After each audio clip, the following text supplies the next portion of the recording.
I, 28 male, have been dating my girlfriend, 26 female, for 4 years. She's told me she always wanted children. We didn't actively try for one though. I never pressured her into having a baby. It was more of her idea. I make enough and we own a home, so having a baby is something we can do. So to clarify, I'm not angry at her for this. I'm extremely concerned and I feel like everything she said about her wanting a baby was a lie. Termination is also legal here. So she told me she was pregnant, she was having symptoms, and she took a test. She was happy about it and excited. I was happy as well and offered to make an appointment for her. We both went together and she was 6 weeks pregnant. We'd been planning and she even told her friends and family about it.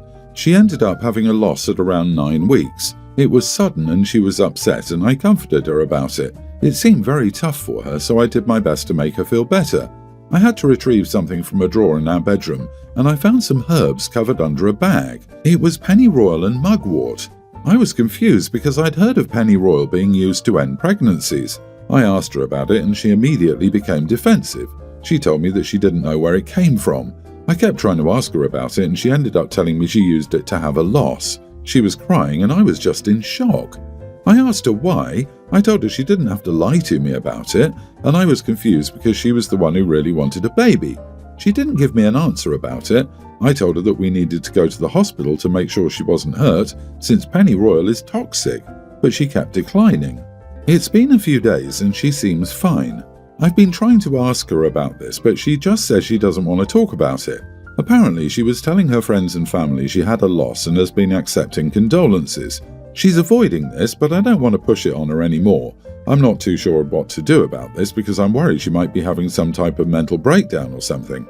I eventually told her that she shouldn't tell me about having a baby again and I can't trust her about it anymore. She was upset hearing that, but what else could I say about something like this?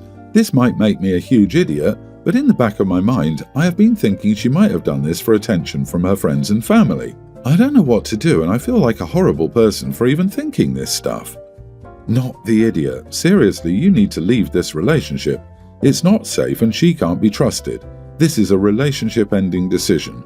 While your partner has every right to decide to terminate, she lied to you, concealed her decision to use DIY and dangerous stuff, and then accepted condolences for the issue that she probably caused.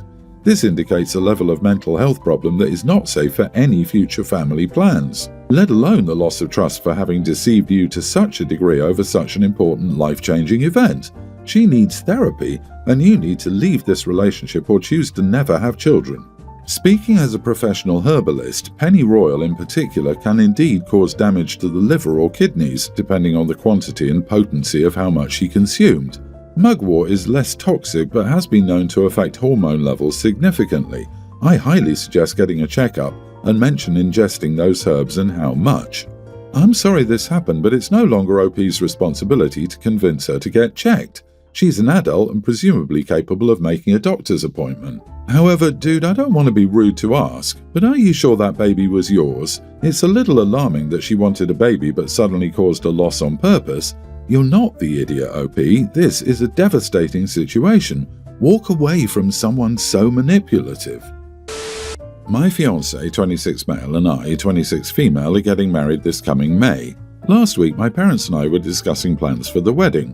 For the longest time, since my teens perhaps, I've had my heart set on a pink wedding gown. That colour makes me feel the prettiest, and I believe suits me more than white. My mom has known about this interest, but she's always thought it was one of those fancies that would go away once I grew up and decided to marry. Well, here we are. When I brought up the pink wedding dress again during our discussion, my mom and I seriously argued about it. She said that it would be childish and embarrassing for me to get married in a gown that colour, and she doesn't want me to regret it in the future, looking back at my photos. I argued that there was nothing embarrassing about wearing a colour I liked on my special day, and even James didn't mind what colour a dress I wore. I also said that regret could go either way, and I could regret not wearing pink in the future, so I'd rather go with the decision that makes me happy right now. Although my dad hasn't been as vocal against the pink dress, he is starting to side with Mom, seeing how upset she is getting over this. Over the whole week, there's been no end to this argument, with my mom bringing up multiple times how they won't pay their half for the wedding dress if I go with pink.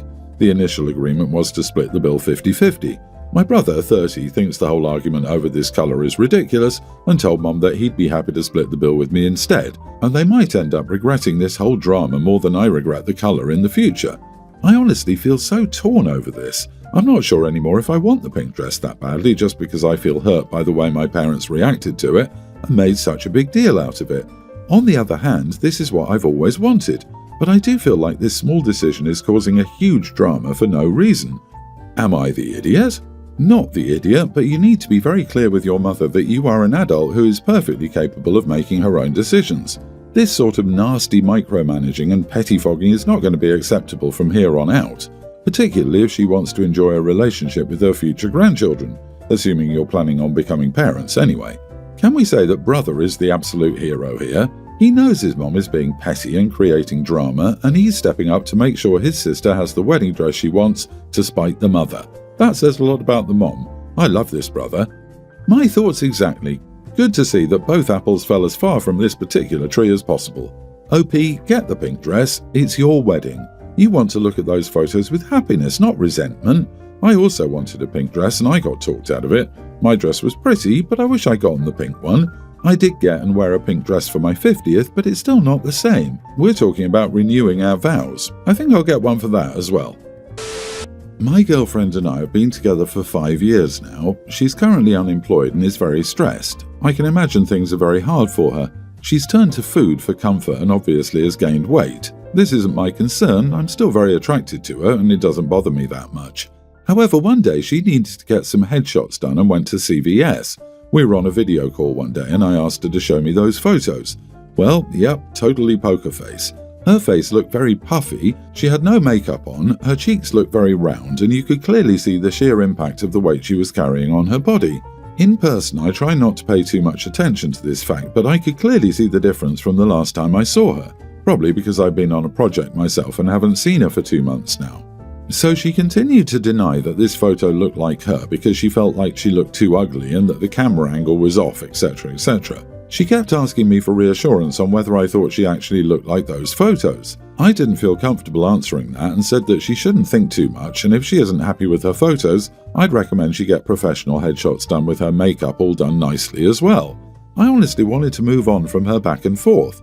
She kept saying that she didn't look like the person she was in the photo, and it frustrated me after some point because she'd been ranting for a solid 20 minutes.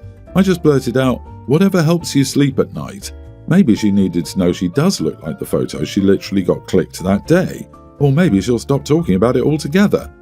Yes, ideally I'll want her to lose weight and get more confident in her appearance, but I understand that couldn't be a priority right now. The next morning when I woke up to a barrage of texts from her telling me she was hurt over what I said, then claiming she might just be overthinking things and didn't mean to tell me she was hurt and we should move on. There were also a bunch of deleted texts in between which probably indicate, from how much I've known about her, is a code for her spiraling. For example, when she feels irrationally upset at me, she will send me texts and then delete them later before I see them. It's the rage she gets at night. It can be confusing and exhausting for me, so I know last night wasn't easy for her emotionally. What should I do? Should I apologize or not? Am I the idiot? Not the idiot. To be honest, her whole question was kind of pointless because I haven't seen anyone with decent photos for IDs and such. Maybe they were trying to have a serious face, but even the most beautiful people look unflattering to say the least. And questions like these are always bait. Damned if you do, damned if you don't. You two should try to have a sit down and have a heart-to-heart about whether your goals still align. More than apologizing or not for the conversation, maybe you should just have a deep conversation about everything that's going on with her, like solving the problem and avoiding all this drama. If she's unwilling to have the conversation, that's another issue. Can we talk about the rage she gets at night? Your girlfriend needs to see a therapist for her unresolved anger issues and self-image issues. At first, I felt sorry for both of you because it was a tricky situation where she wants the person she loves to comfort her, but at the same time she seems to be taking her frustration with her self-image out on you, plus whatever else that nightly rage is. OP, you're not the idiot, but if your girlfriend doesn't seek help and continues to use you as her source of validation and punching bag, she certainly is.